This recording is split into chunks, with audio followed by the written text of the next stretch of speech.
Starting simple, top left, we are going to use a wet on wet technique. We're going to just jump into it, see how far we get. Maybe we can do a bigger landscape after these studies, but really I just want to get the studies done today. So for wet on wet, we're going to put down clean water first. And for this first one, it's kind of almost most simple iteration of clouds. I'm going to just use blue for the sky.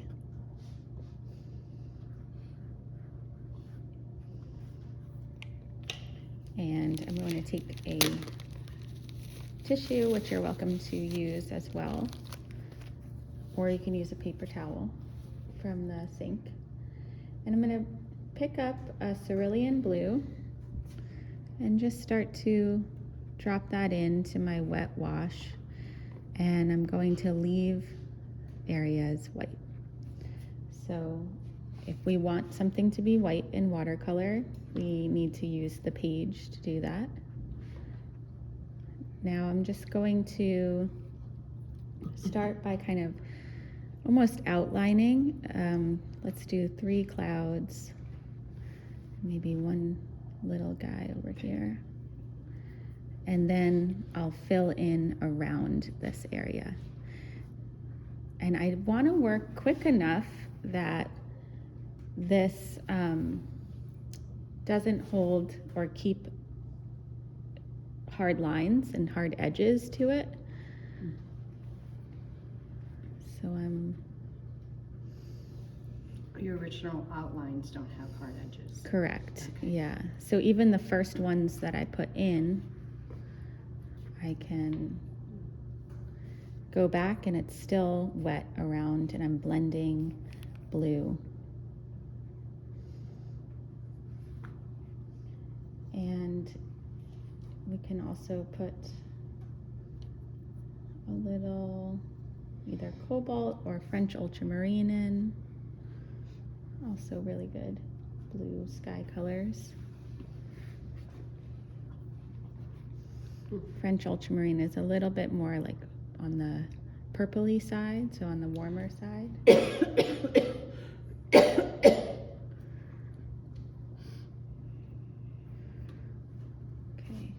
So you're dipping into your water really frequently. I am. This first one, I just want it to stay wet. I don't want anything to dry too fast, and then it creates this really like hard line and hard edge. The how you can get kind of in trouble with that is if one area dries and then you go back in and you add water to it, or you kind of mess with it. That means like once it dries, it's almost like it's on a different plane. And then when you go back into it, you're like activating that layer of it, if that makes sense. And it starts to get kind of splotchy, muddy.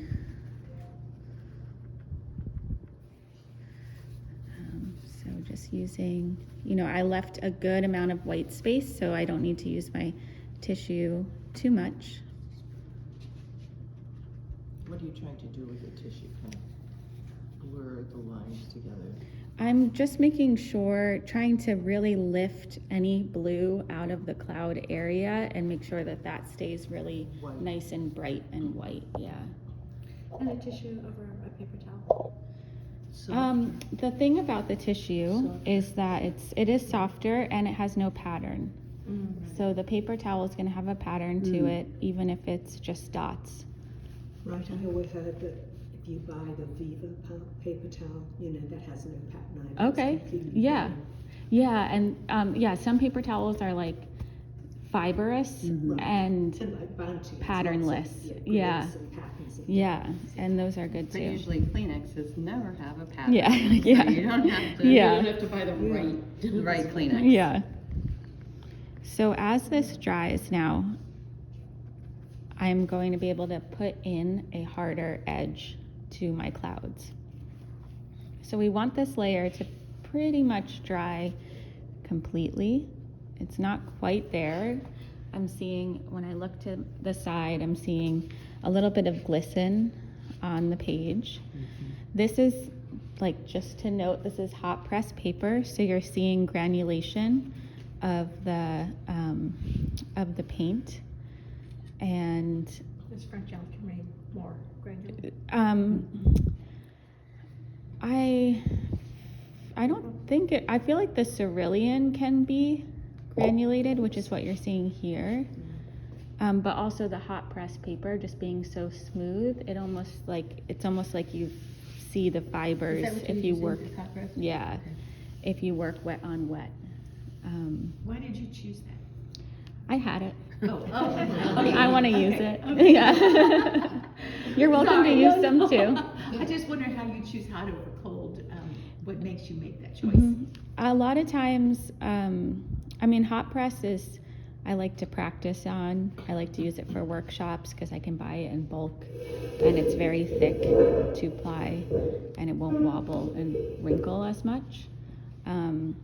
So that's mainly why I use it. Every other time I use cold press. But typically people use hot press when they work in production and they scan their painting in, because it's easy to remove the background because it's so smooth, so bright. Yeah, we did a beautiful wreath in your first class, and I tried to make it into a holiday card. You did? And I did eventually. Yeah. Actually, I'm a graphic artist. I Yeah. never finished it for Yeah. me, but I mean, it's got a little plaid pattern on it. Yeah. Mm. Yeah. I figured I was saying I was in a class, I could get away with it. But yeah, if you were trying to sell it, that would not work. Yes. Okay, so now I'm gonna put in my darker shadows to the clouds. So clouds kind of have this shadow underneath them, even though they're, fluffy. They have some. It's pretty good already. Oh yeah. I know, I'm like, that looks good. Right, okay. Oh, if I could do a cloud like that. Okay, next level. Yeah, so Exactly. we'll take our time, like we just took our time for this to start to dry, and as you're doing that, you can start to mix your gray. So we're using cerulean blue often, so that's kind of like just straight up blue, and opposite it is orange. So we're going to put in some orange to our blue. This is kind of like a red orange, so I'll put some more yellow. Or you can use Payne's gray. You can use Payne's gray, yes. It's creamy. Paint's gray reads blue to me. It does, yeah. It is a blend. Yeah. Bluish. Which isn't terrible, when doing skies. Okay, so this guy somehow kept bleeding into itself or expanding, and there's little white left. So I'm gonna see if I can, Yeah, I see that. yeah, Because it was all wet. yeah. Yeah. Which is why you keep going back and dabbing. Mm-hmm. Got it, okay. It's And- important to, I think, because it's very, very wet, it's flowing very nicely, and you put a couple of coats of water on it before you start, Mm-hmm. correct? Correct. Yeah. And also the general shape of these clouds, there's many different, but the Yeah. general shape of these clouds, the bottom is typically a little bit flatter, yeah. And then, so I'm just focusing on the bottom, and I'm bringing in, I'm working horizontally with my brush.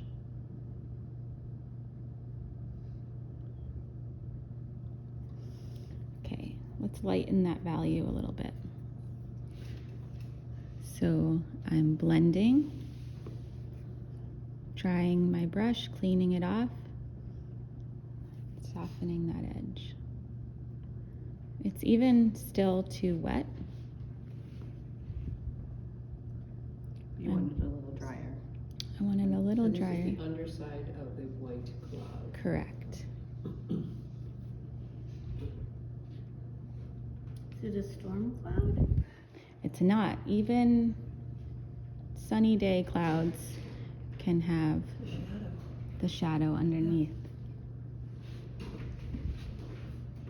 Sure, you could make it dark and nudie and call it a storm cloud. Correct, yes.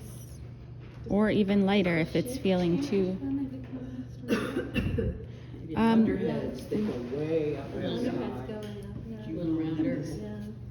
You don't see big thunderstorms in Texas. Oh, Oh, I know. It's Really? dry. sunny. Oh, I mean, maybe we have to go back to like the 90s. 2 years ago Yeah, or it was something, like yeah. to like line up on I-35 from Dallas all the way down to Austin, like, you know. okay. My daughter-in-law moved to Dallas from Phoenix maybe 8 years ago, and it rained. So you didn't add any extra water to the brush Oh, after? my Correct. goodness. Flooding and stuff, Yes. and we were like, Just about. Okay. Green. No, no green, just, What is that color? it's a cerulean blue, so With the Oh. gray, the gray. with the gray, with the oh, you're hitting it orange. with regular cerulean blue now? Yeah, I just made it, just tipped it a little bit more into blue. Oh, nice. I'm stealing the Kleenex. So you're not gonna introduce the sun, any No. yellows or any, okay.